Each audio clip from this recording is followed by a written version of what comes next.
Ji online way of learning में आपका फिर से एक बार स्वागत।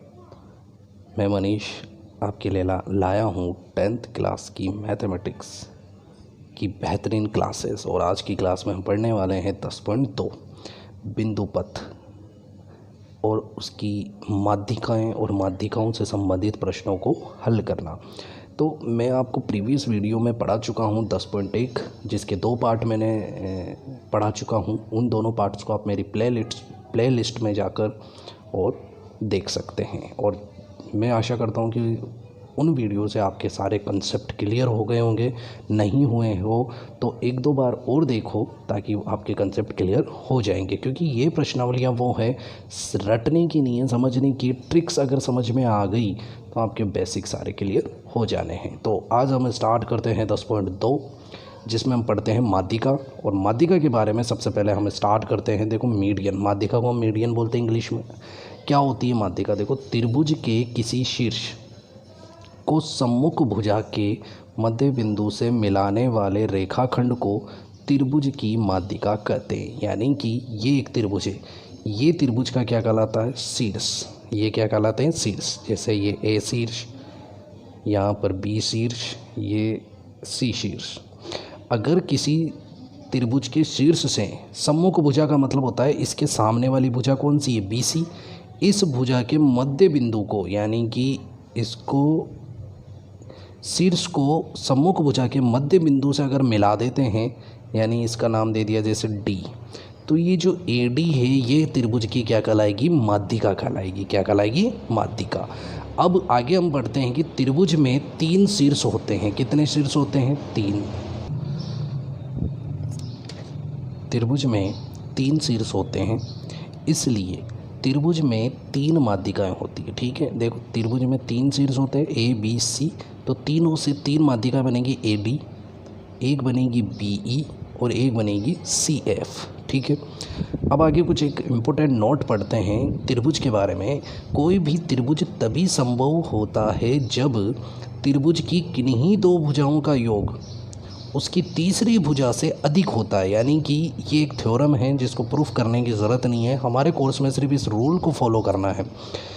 ए बी सी एक त्रिभुज है। जैसे त्रिभुज की 2 भुजाएं ली, जैसे एक भुजा तो ले ली ए बी, तो यानी कि ए बी, दूसरी भुजा है ए सी, तो इन 2 भुजाओं का योग तीसरी भुजा से अधिक होता है। ये होता है ग्रेटर देन, यानी कि अधिक का चिन्ह। ग्रेटर देन तीसरी भुजा कौन सी बची? बी सी।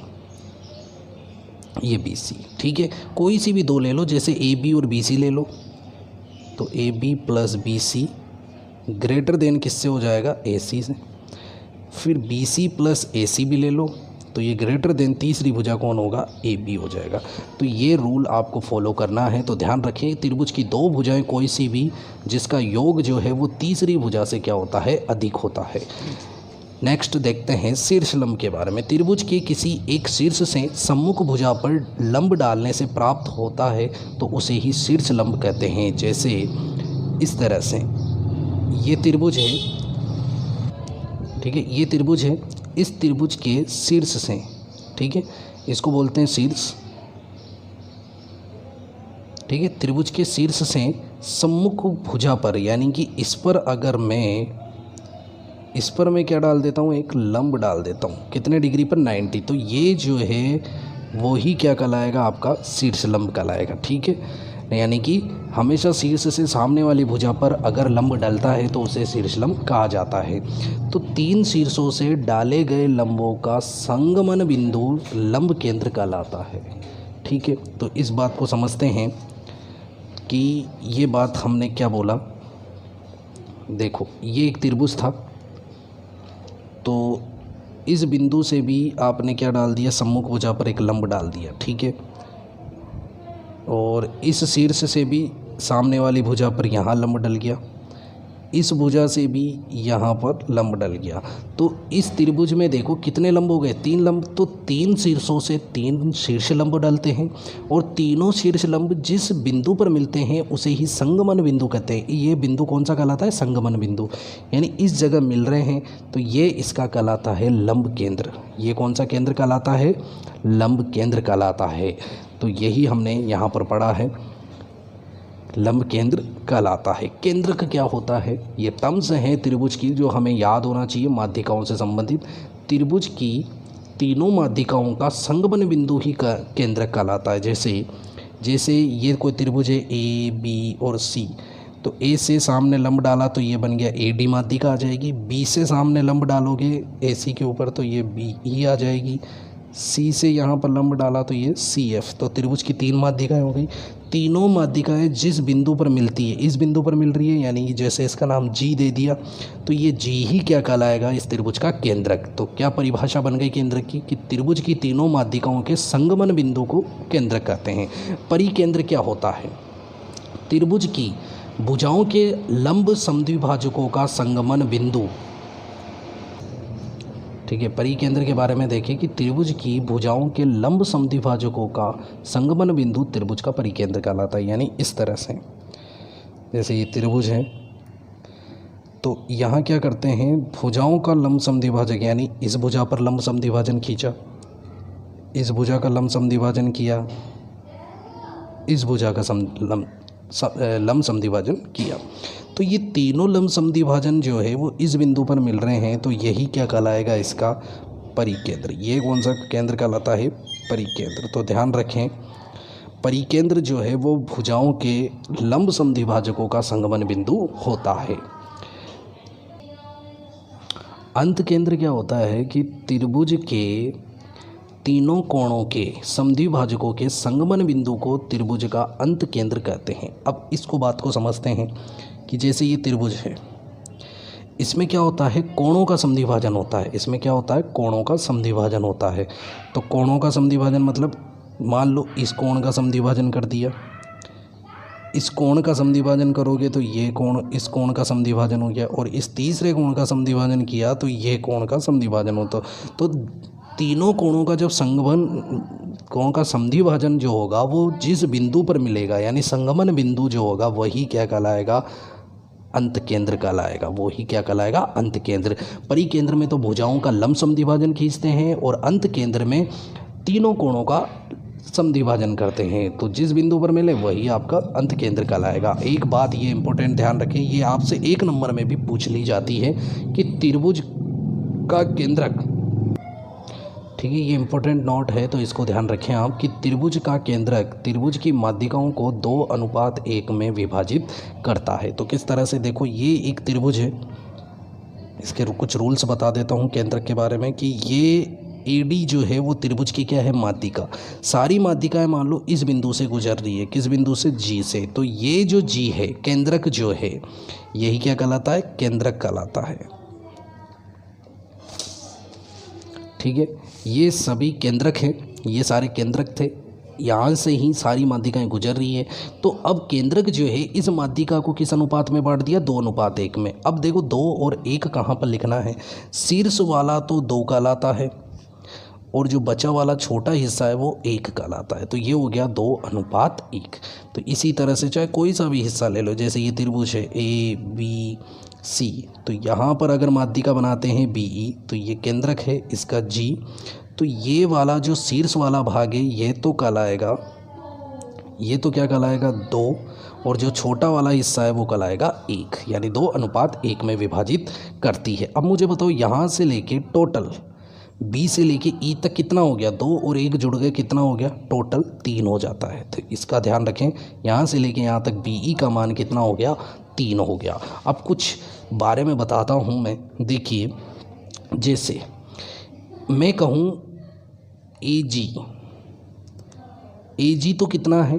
2 है इसका अनुपात। जी डी कितना अनुपात है? 1 है। और ए डी टोटल ए से लेके डी तक टोटल कितना हो गया? 2 + 1 यानी कि 3 हो गया।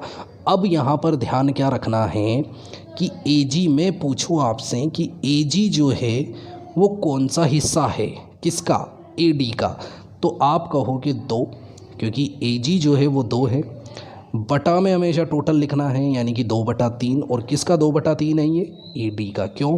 क्योंकि ये टुकड़ा जो है किस माध्यिका का है, AD का। तो 2/3 AD का कौन सा हिस्सा है, ये AG है।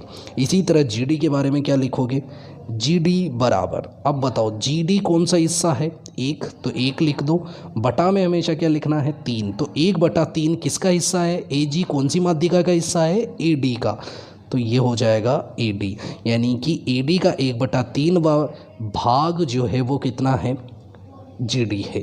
अनुपात पूछूं, AG जो है वो 2 अनुपात होता है, GD का 1 अनुपात होता है। मैंने पूछा ये हिस्सा किसका है, किसका भाग है, तो आप कहोगे AG जो है वो 2/3 AD का भाग है, GD जो है वो 1/3 AD का भाग है। इसके बारे में अगर मैं कहूँ कि BG किसका भाग है, तो आप लिखोगे BG, ठीक है। इसके अंदर देखो BG, अब बताओ BG कौन सा हिस्सा है, 2 है कि 1 है, 2 है, तो 2, और बटा में हमेशा क्या लिखोगे, 3, और BG जो है वो किस माध्यिका का हिस्सा है, इस पूरी का, और इस पूरी का नाम है BE, ठीक है। BG जो है वो 2/3 है BE का। तो इसी तरह 1 के बारे में लिखेंगे कि GE जो है वो 1/3 है किसका, BE का। तो इस तरह से यह आपको ध्यान रखना है, ठीक है। ये हमारे क्वेश्चंस में काम में आने वाले हैं, तो इसको अच्छे से समझ लेना। आगे हम पढ़ते हैं कुछ इसके क्वेश्चंस को पढ़ते हैं। देखिए कि समतल में लुढ़कने वाले वृत्त के केंद्र का बिंदु पथ ज्ञात कीजिए। ये क्वेश्चन बोर्ड में आया हुआ है, मोस्ट है, आ चुका है। समतल में लुढ़कने वाले वृत्त के केंद्र का बिंदु पथ क्या होगा, समतल के समांतर रेखा। आंसर क्या होगा, समतल के समांतर रेखा। अब कैसे होता है, देखो समतल तो इसको बोलते हैं, यहाँ एक वृत्त है, अब इस वृत्त को लुढ़काना है, तो ये लुढ़कता लुढ़कता कहाँ गया, इस जगह आ गया, ठीक है। दोनों के केंद्रों को मिला दो, तो देखो इस समतल के ये क्या आ गई, समांतर रेखा आ गई। तो ये इसका आंसर था। घड़ी के पेंडुलम के सिरे का बिंदु पथ क्या होता है, ये होता है वृत्त का चाप। इसका आंसर क्या होगा, वृत्त का चाप, ठीक है। इस क्वेश्चन को भी आप नोट कर ले, अच्छा इंपॉर्टेंट क्वेश्चन है कि घड़ी के पेंडुलम के सिरे का बिंदु पथ वृत्त का चाप होता है। तो आपको पता है ये एक घड़ी होती है, तो घड़ी में वो घंटे वाली जो पेंडुलम होता है वो इस तरह से 1 घंटा होता है, ऐसे एक बार बोलता है, 2 घंटे होते हैं 2 बार इस तरह से हिलता है। तो ये देखो वृत्त के यहाँ से लेके यहाँ तक ही हिलता है, तो इसी को ही क्या बोलते हैं, वृत्त का चाप बोलते हैं। उस त्रिभुज का नाम बताइए जिसके लंब केंद्र, परिकेंद्र और अंत केंद्र समपाती हो, यानी कि तीनों ही एक जगह ही हो, केंद्रक भी एक जगह ही हो। वो त्रिभुज, यानी कि वह त्रिभुज कौन सा होगा जिसकी तीनों भुजाएं बराबर होगी, तो वह होता है समबाहु त्रिभुज। कौन सा त्रिभुज है, समबाहु त्रिभुज। तो इसे ध्यान रखें, जिसका लंब केंद्र, परिकेंद्र, अंत केंद्र और केंद्रक तीनों समपाती होते हैं। समपाती का मतलब एक ही रेखा के अंदर होते हैं, ठीक है। फिर आगे नेक्स्ट, यदि ABCD 2 असमांतर रेखा है। असमांतर का मतलब होता है प्रतिच्छेदी, यानी एक रेखा मान लो AB है,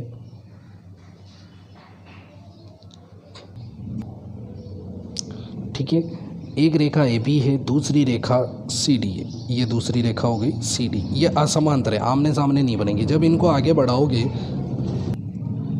ठीक है, AB और CD 2 असमांतर रेखाएं हैं, ये दोनों इस तरह से बनाई।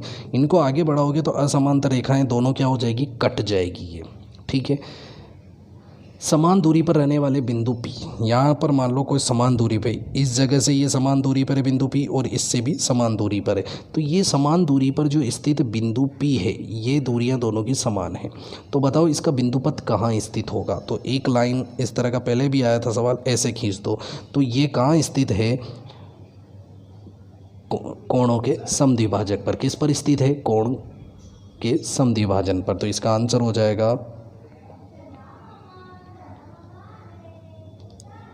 कोणों का समद्विभाजक या फिर कोणों का अर्धक, ये भी इसका आंसर हो सकता है, ठीक है। तो इस तरह से ये क्वेश्चन हमें अब सॉल्व करना है। अगला क्वेश्चन देखते हैं, क्वेश्चन नंबर 1 आपकी बुक का, कि त्रिभुज के तीनों शीर्षों और तीनों भुजाओं से समदूरस्थ बिंदु का बिंदु पथ ज्ञात कीजिए। ये भी क्वेश्चन इंपॉर्टेंट है। तो देखिए कि त्रिभुज के तीनों शीर्षों से, जैसे देखिए इस क्वेश्चन को हम किस तरह से सॉल्व करेंगे कि त्रिभुज के तीनों शीर्षों से समदूरस्थ बिंदु का बिंदु पथ क्या होगा। अगर शीर्षों से बात हो रही है तो वहाँ पर आंसर होगा त्रिभुज का परिकेंद्र। क्या आंसर होगा? त्रिभुज का परिकेंद्र। अब कैसे होता है, यहाँ देखो, जैसे ये त्रिभुज है, तीनों शीर्षों से ये और ये, तो तीनों शीर्षों से क्या होगा, जैसे इस शीर्ष से यहाँ पर तो इस भुजा का समद्विभाजन हो गया, इस शीर्ष से यहाँ पर तो इस भुजा का समद्विभाजन, और इस शीर्ष से यहाँ पर तो इस भुजा का समद्विभाजन। तो भुजाओं के समद्विभाजन पर ये क्या कहलाता था? परिकेंद्र कहलाता था। और इसकी देखो शीर्षों से ये तीनों दूरियां क्या होती है? समान होती है। क्या होती है? समान। तो इसका आंसर क्या हो जाएगा? परिकेंद्र। और त्रिभुज के तीनों भुजाओं से समदूरस्थ बिंदु का बिंदु पथ क्या होता है? अगर भुजाओं से पूछेगा तो भुजाओं से होगा इसका अंत केंद्र। त्रिभुज का अंत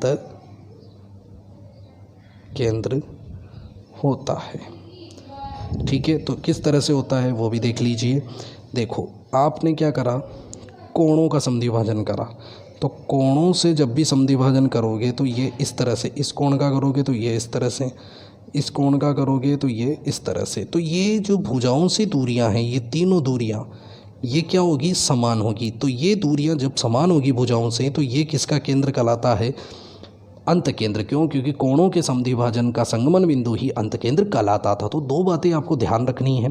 अगर त्रिभुज के शीर्षों से समदूरस्थ बिंदु का पूछे, शीर्षों से, तो हमेशा परिकेंद्र होगा। अगर भुजाओं से समदूरस्थ पूछे तो अंत केंद्र होगा। इसको नोट कर लें आप बात को। नेक्स्ट पढ़ते हैं हम। ठीक है, क्वेश्चन नंबर 2 हम सॉल्व करते हैं। ये आपके बोर्ड 2019 में क्वेश्चन आ चुका है और बहुत ही इंपॉर्टेंट क्वेश्चन है। इसका 3 मार्क्स का ये क्वेश्चन आता है, तो सॉल्व करते हैं। त्रिभुज ABC में माध्यिकाएं AD, BE और CF बिंदु G पर प्रतिच्छेद करती है। सबसे पहले इसका डायग्राम बनाना है। कभी भी माध्यिकाएं हो, 3 माध्यिकाएं दे रखी हो, तो ये डायग्राम इसका फिक्स है, चाहे प्रूफ करने वाला हो चाहे कोई मान ज्ञात करने वाला हो। तो ये तो डायग्राम बनाया आपने, ये A, B और ये C, 3 माध्यिकाएं। जैसे ये फर्स्ट हो गई AD, यहाँ से हो गई BE, और थर्ड हो जाएगी इसकी C से यहाँ पर CF। और तीनों माध्यिकाएं देखो, ये तीनों माध्यिकाएं हो गई। ये कहाँ पर प्रतिच्छेद करिए? G पर, यानी इस बिंदु का नाम ही क्या कहलाएगा? यहाँ पर G कहलाएगा। तो अब देखो, कभी भी माध्यिका वाला सवाल हो, माध्यिका में किसी का मान ज्ञात करना हो, तो हमेशा वो बात आपको ध्यान रखनी है। कौन सी वाली बात? सॉल्व करना क्या है वो सबसे पहले क्वेश्चन पढ़ देते हैं कि 3 माध्यिकाएं G पर प्रतिच्छेद करती है। AG का मान 6 सेमी है, BE का मान 9 सेमी है, GF का मान 4.5 सेमी हो तो GD, BG और CF ज्ञात कीजिए। तो किस तरह से ज्ञात करेंगे? देखिए, तो आपको देखो माध्यिकाएं दे रखी है, माध्यिका का कुछ टुकड़े आपको दे रखे हैं और कुछ हिस्सा उस, ठीक है, कुछ हिस्सा तो दे रखा है और कुछ हिस्सा आपको ज्ञात करना है।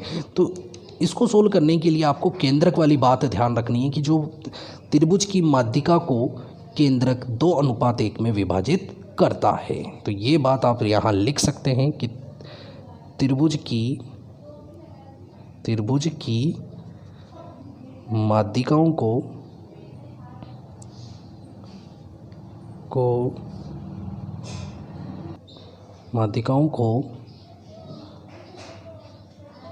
केंद्रक द्वारा 2:1 में विभाजित किया जाता है। ठीक है, ये इस बात को आपको ध्यान रखना है। उसके बाद अब सॉल्व कैसे करना है, इसको ट्रिक से ध्यान रखना है, क्योंकि आपको पता है, मैंने बता दिया, ये वाला इसका 2 हिस्सा होता है और ये वाला इसका 1। ये 2 होता है शीर्ष वाला, बाद वाला पीछे वाला छोटा वाला 1। ये 2 होता है और ये 1 होता है, तो इसे बोलते हैं 2:1।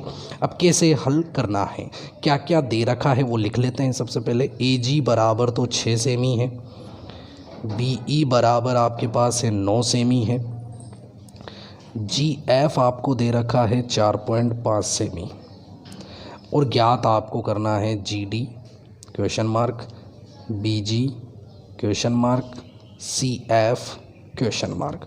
तो अब सोल्व करना कैसे है वो देखो। मुझे बताओ एजी आपको दे रखा था और कौन सा हिस्सा पूछ रहा है, इनमें से कौन सा है एजी के बाद, पास वाला एजी के बाद यहाँ पर है जीडी। तो तीन ही हिस्से आपको ध्यान रखने हैं, या तो क्वेश्चन में देगा एजी या जीडी या फिर एडी, क्योंकि माध्यिका पूरी भी दे सकता है। तो हमें यहाँ पर देखो क्या दे रखा है एजी, तो जो दे रखा है वो तो लिख लें, बटा में जो ज्ञात करना है, कौन सा हिस्सा ज्ञात करना है इसका, जीडी। अब देखो मुझे बताओ चित्र में एजी कौन सा अनुपात है, ये 2 होता है तो यहाँ लिख दो 2 बटा जीडी कौन सा हिस्सा होता है, ये होता है 1, ये 1, तो इसका ये भाग हो गया। अब इसमें मान जमा दो, एजी आपको दे रखा है 6 सेमी, जीडी आपको ज्ञात करना है, तो जीडी बराबर में 2/1, क्या कर दो इनको वज्र गुणा, ये इससे गुणा होगा तो 2 जीडी बराबर में 6 को 1 से इंटू करोगे 6, ठीक है, 2 गुणा में है, इधर जाएगा भाग में, तो 2 के पहाड़े से 6 कट जाएगा, यानी कि जीडी बराबर कितना आ जाएगा 3 सेमी। ये इसका पहला आंसर है। तो नहीं आई आपको समझ में तो फिर से समझिए। जैसे इसके लिए देखो बीई चित्र में देखते हैं, यहाँ से लेके यहाँ तक का पूरा भाग दे रखा है और बीजी ये वाला टुकड़ा ज्ञात करना है इसका, तो जो दे रखा है वो लिख लेते हैं बीई, बटा में क्या ज्ञात करना है बीजी। अब बराबर में क्या लिखना है इनका अनुपात, बीई देखो यहाँ से यहाँ तक ये 2 होता है और ये 1 होता है, तो टोटल कितना हो गया यहाँ से यहाँ तक 3, तो बीई तो हो गया 3 बटा बीजी, ये वाला कौन सा हिस्सा होता है अनुपात में 2, तो इसको लिखेंगे 2, तो ये 3/2 हो गया। अब मान रख दो, बीई का मान तो चित्र में दे रखा है, यहाँ पर दिया है 9, बटा में बीजी आपको ज्ञात करना है, तो बीजी बराबर में 3/2, क्या कर देते हैं अब वज्र गुणा, तो ये गुणा होगा तो 3 बीजी बराबर 9 को 2 से इंटू करो, 9 दूनी 18, 3 के पहाड़े से 18 कट गए, बीजी बराबर कितना आ गया 3 छिक्के 18, ठीक है, 3 सेमी आ जाएगा। फिर से देखते हैं एक बार जीएफ कहाँ पर है, ये वाला हिस्सा जीएफ है, यानी ये आपको दे रखा है, ज्ञात क्या करवा रहा है सीएफ, यानी कि सी से लेके एफ, ये पूरा लाइन ज्ञात करवा रहा है। तो आपको दे क्या रखा है इस माध्यिका का, जीएफ दे रखा था, ज्ञात क्या करवा रहा है सीएफ। अब इसमें देखो जीएफ ये वाला क्या कौन सा अनुपात होता है, 1 या 2, इस आप बोलोगे 1, तो ये 1 लिख दो। सी एफ यानी सी से लेके एफ तक, यहाँ से यहाँ तक का टोटल कितना भाग होता है 3, मान रख दो।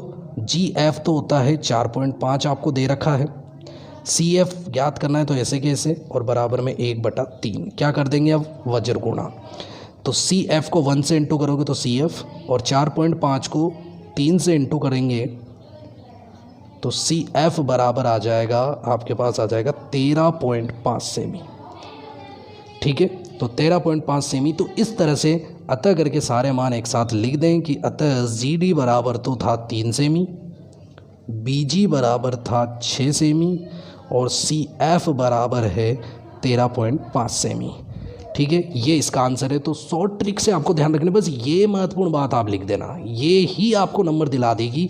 तो एक बार मैं आपको फिर से बताता हूँ, क्वेश्चन नंबर 6 ये होमवर्क है, मैं एक पार्ट बता देता हूँ, इसका दूसरा पार्ट आपको सॉल्व करना है घर पे।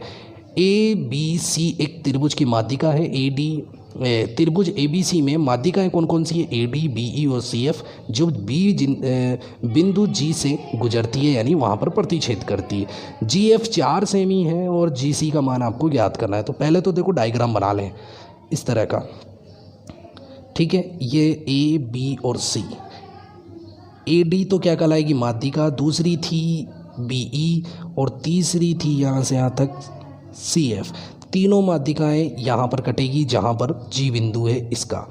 अब देखो ये तो बन गया चित्र। सबसे पहले वो बात लिख देना कि त्रिभुज की माध्यिकाएँ, ठीक है, जो मैंने ऊपर लिखवाई थी कि त्रिभुज की माध्यिकाएँ को केंद्रक द्वारा 2:1 में विभाजित किया जाता है।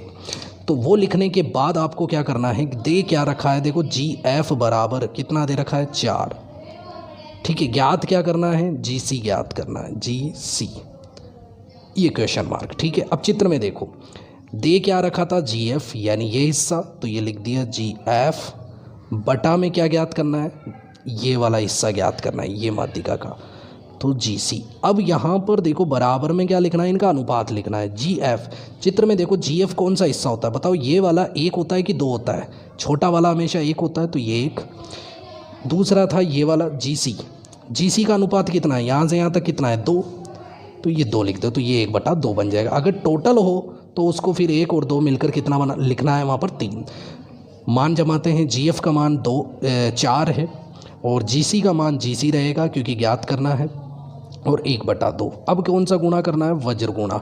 GC को 1 से इंटू करोगे तो GC बराबर में 4 को 2 से इंटू करोगे, 4 दूनी 8 सेंटीमीटर इसका आंसर था। तो इसी तरह आपको क्वेश्चन हल करना है। एक क्वेश्चन तो आपको करना है, यदि AD बराबर 7.5 सेमी हो तो GD का मान ज्ञात करो। एक आपको उदाहरण नंबर 1 करना है, यह भी बहुत महत्वपूर्ण क्वेश्चन है कि एक त्रिभुज ABC की माध्यिकाएं ADBECF एक बिंदु G से गुजरती है। यदि AG का मान 6 है, BE का मान 12.6 है, FG का मान 3 सेमी है, तो AD, GE और GC ज्ञात कीजिए। तो सॉल्व करके मुझे कमेंट में इनके आंसर सेंड करना है। और हमारा का आज का लास्ट क्वेश्चन रहेगा, फिर हम पढ़ेंगे नेक्स्ट क्वेश्चंस को पार्ट 4 के अंदर। तो अब पढ़ते हैं, ये प्रूफ करने वाली है, इम्पोर्टेंट है 2020 के लिए भी और 2021 के लिए भी। एक सबसे पहले देखो क्या है, क्वेश्चन को पढ़ते हैं। एक त्रिभुज ABC में माध्यिकाएं AD, BE और CF बिंदु G पर प्रतिच्छेद करती है। ये आपको किस में लिखना है, यहाँ से यहाँ तक को दिया हुआ में। फिर सिद्ध करना क्या है कि AD plus BE greater than 3/2 AB। ये बात आपको ध्यान रखनी है। तो सबसे पहले क्वेश्चन को पढ़कर हमें चित्र बनाना, और चित्र कैसे बनाओगे इसको समझने के लिए आपको माध्यिकाएँ आ रही है और 3 दे रखी है माध्यिकाएँ, तो ये हमेशा चित्र इस तरह से बनाना है, इस तरह का ABC। ठीक है, AD माध्यिका बन गई, BE माध्यिका बन गई और CF माध्यिका बन गई। तीनों माध्यिकाएं G पर प्रतिच्छेद कर रही है। अब इसका लिख देना है आपको दिया है, और सिद्ध करना जो कि इस क्वेश्चन में दिया हुआ है। सिद्ध करने से पहले जो भी है वो सब दिया हुआ में लिखें। सिद्ध करने में आपको ये लिखना है। ठीक है, ये दोनों लिखने के बाद अब उत्पत्ति में हम इस क्वेश्चंस का जो सिद्ध करने वाला है वो लाएंगे कैसे, वही हम प्रूफ करते हैं। देखो इस क्वेश्चन में 2 भुजाएं जुड़कर बड़ी वाला चिन्ह है, कभी भी ये बड़ा वाला चिन्ह आए तो इसी से आपको प्रूफ करना है। ये जो मैंने उत्पत्ति में लिखी है कि 2 भुजाओं का योग तीसरी से बड़ा होना चाहिए। तो देखो क्या लिखा है उत्पत्ति के अंदर, त्रिभुज की किन्हीं 2 भुजाओं का योग उसकी तीसरी भुजा से अधिक होता है। ठीक है, अब इसमें ही ध्यान रखें त्रिभुज लेना कौन सा है। देखो AD यानी कि ये AD है तो ये AD आ जाएगा यहाँ से यहाँ तक। ठीक है, फिर BE ये वाली लाइन आ जाएगी, और फिर है AB यानी ये वाला। तो इन तीनों लाइनों से ये त्रिभुज बन रहा है, ये वाला यानी AGB। तो कौन सा त्रिभुज लेना है इसमें, त्रिभुज AGB में। अब इसमें ये परमें आपको लगानी है। ठीक है, तो कौन सी है, देखो 2 भुजाओं का योग, कौन सी 2 भुजाएं लेनी है, AG लेनी है और BG लेनी है। ये दोनों मिलकर इससे बड़ी होगी, यानी AG प्लस BG दोनों मिलकर ग्रेटर देन, इधर क्या आ जाएगी, तीसरी भुजा AB। यहाँ तीसरी क्यों रखी गई, क्योंकि आंसर में AB इस साइड ही है। ठीक है, अब यहाँ पर क्या करना है, मुझे आंसर AD और BE चाहिए। अब यहाँ पर AD और BE जो है इन दोनों को हटाना है। ठीक है, AD और BE जो है वो आंसर में आना चाहिए। तो किसको हटाना पड़ेगा, एक तो AG को हटाना है और एक BG को हटाना है। तो AG को हटाने के लिए आपको चित्र में देखना पड़ेगा AG जो है वो इस AD का कौन सा भाग है। तो यहाँ पर देखो 2 होता है इसका अनुपात, और मैं कहूँ कि AD का कौन सा भाग है, ये 2/3। मैंने आपको सिखाया था AG जो है वो AD का हिस्सा होता है, AD जो इसकी माध्यिका होता है उसका हिस्सा होता है। कौन सा हिस्सा है, ये 2, और बटा में हमेशा क्या लिखते हैं, 3। इसी तरह BG B से लेके G तक, ये कौन सी माध्यिका का हिस्सा है, B से लेके G तक। तो ये B से लेके E तक, तो ये हो गई इसकी तो माध्यिका। अब BG देखो ये शीर्ष वाला हिस्सा है, ये वाला कौन सा हिस्सा होता है, 2। तो ये 2 लिखा, और बटा में हमेशा क्या लगाना है, 3। तो ये 2/3 किसका हिस्सा है, BE का, ग्रेटर देन और AB ऐसे कैसे। इन दोनों में आपको देखो कॉमन क्या दिख रहा है, 2/3। तो 2/3 को क्या कर लेंगे, कॉमन ले लेंगे। तो बचा क्या, AD प्लस BE और ग्रेटर देन AB। अब देखो पक्षांतरण करना है 2/3, इधर गुणा में है तो इधर पक्षांतरण करो, तो ये बटा में है तो इधर उल्टा हो जाएगा, यानी कि क्या हो जाएगा, 3/2 AB ग्रेटर देन ऐसे के ऐसे AD प्लस BE ऐसे के ऐसे ही रहेगा। ठीक है, तो इस तरह से ये क्वेश्चन हमें सोल्व करना है और लास्ट में लिख देना HP।